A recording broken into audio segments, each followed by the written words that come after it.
শালির বাড়িতে গিয়ে শালির কানের দেখছিলাম, কতগুলো কানের নিয়েছে দেখো তোমরা, খালি শেষের ভিডিওটা দেখবা। কত দিবে? এই তো একটা, হ্যাঁ 22। তোমার কি লাগে?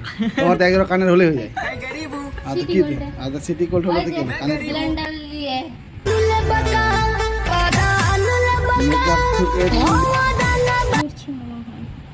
আমার দাদা দুটো কানের হাড়ে এত বড় বড় কানের। হ্যাঁ এটি কিছুই না, দাঁড়াও দেখবা। এটি লাইট মারছে। এটি দেখি দেখি কানে দেখি। ওরে ভগবান, কানে বলো তো। কটা কানের ছিল? 30 জোড়া 30 জোড়া।